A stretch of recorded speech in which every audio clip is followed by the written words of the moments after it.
Here we see the sad professor sitting in his office, looking for inspiration, for something.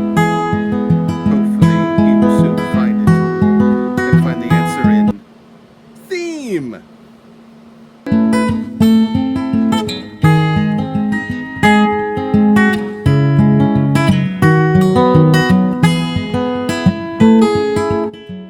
All right, gang. Today we talked about thought, the definition, the idea, the message, moral of the story. Continuing our deep dive into dramatic structure. There are two kinds of stories. There are linear stories or episodic.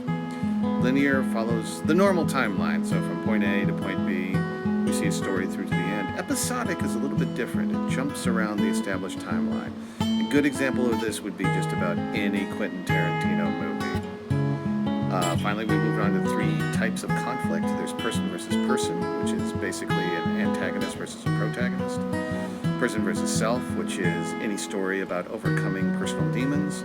And then person versus nature, or society, where it's one person versus the entire government, or against the forces of nature.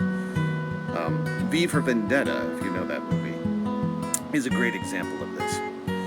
From there, we went to, all right, the spine of the story. Make sure you write down this definition, the unified vision of the dramatic action. And this is basically summing up a story in, I usually say 1 to 5 words or a 1 to 5 word phrase. It's credited with stage director Anne Bogart in part, and it's mainly a directing term. But advertising and political slogans follow the spine of the story. They follow a spine of some kind. Just do it. Yes, we can. Think of the McDonald's slogan. I'm loving it. Yep, 3 words.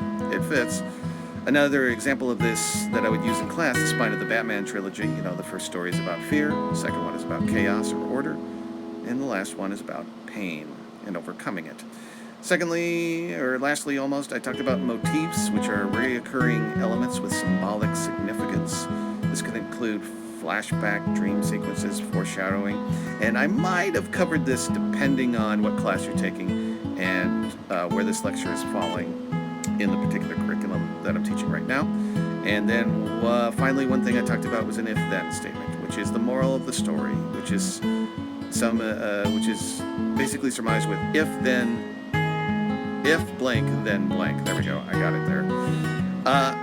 The assignment that I gave you in class was to look up a story on YouTube called Danny and Annie. It is a cartoon series put out by StoryCorp, and I asked you to define these 4 things for me. What is the conflict of the story? What is the spine of the story? And you cannot use love. You just can't. And then what quote or quotes best sum up the story? And then what do you think the moral of the story is? And I'm probably not going to require you to do an if-then statement, but what do we learn from the story? And that was the lecture on theme or